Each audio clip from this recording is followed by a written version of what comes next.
UPPL हिसाबै फैबाय थानाय जे बिटिसिनि बिसायख'थि बिनि फोसावदिंनाय जे हाबाफारि बेयो बिराद गोख्रोङै जागासिनो दं आरो जाफुंसारदों 40टा समस्ति 40 समस्तियाव जों गोख्रोङै दिनैहाय फोसावदिंनाय हाबाफारि सोलिगासिनो दङ जेरावबो इउपिपिएलनि बाथ्रा बयबो इउपिपिएलखौ लुबैदों बयबो ट्रेक्टरखौ देरहाजानो लुबैदों बाथ्राया जाबाय मा गोजोन खौसेथि आरो जौगानाय इउपिपिएलनि दिनाव बिराद सान्थि मोनबाय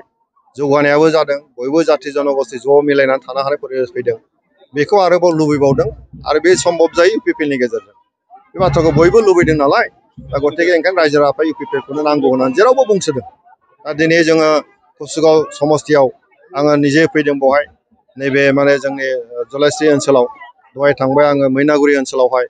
मानसिफ्रा हाजार हाजार दिनै फैदों बयबो एखे बाथ्राखौनो बुंदों जे जोंनि इउपिपिएलखौनो नांफिनगौ आरो जोंना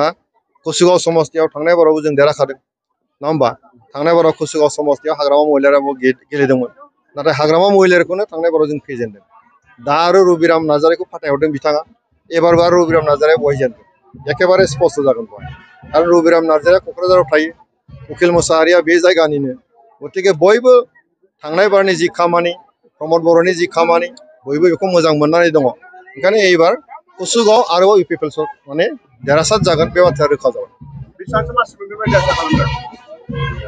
आङो एक्जाक्टनि नाम्बारखौ बुङा खिन्थु सरकार दानो थाखाय 21टानि बारा नांगौथ' खिन्थु दासिम जों हिसाब खालामनानै नायबाय जों 25टानि बारा मोननो थांगासिनो दं दा खिन्थु सरकारा जों हारसिंनो दागोन बे जिनिसा स्पष्ट जाबाय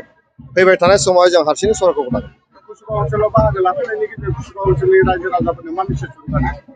आङो कुसुगाव ओनसोलनि आफा रायजो राजाफोरखौ बुंगोन थांनाय 2020 मायथाइयाव कुसुगावनि आफा रायजो राजा इउपिपिएलखौ देरहासार खालामबाय 12टा समस्तिनि गेजेराव इउपिपिएलआव कुसुगाव समस्तिखौल' देरहाहोनो हादों रायजो राजानि अननाय दङ आरो 5 बोसोरावहाय प्रमद बर'नि दैदेननायाव सारा बिटिआर ओनसोलाव जेरैबायदि परिबेस फैबाय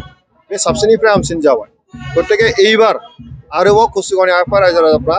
जों इउपिपिएलनिफ्राय उखिल मोसाहारि बिथांखौ जों आरो होफिनदों बिथांखौ आरो होफिनबावनो थाखाय जोङो खावलायगोन बयबो भट होनानै देरहासार खालाम जेरै एम मोनदों एबारबो हयथ' नैबे बोसोरावबो एम मोननायनि जि मोनसे हाबाफारि जेला फैगोन आङो बेक्तिगत भाबै जुदि उखिल मोसाहारिखौ देरहाहोनो हायो एमसिएलए बेक्तिगत भाबै आङो आरोबाव कुसुगावनिफ्राय एम होनांगौ होननानै आंबो मानगोनां जोंनि दैदेनगिरिफोरखौ आंबो खावलायगोन गतिके कुसुगावनि आइ आफा रायजो राजाफोरा आङो दङ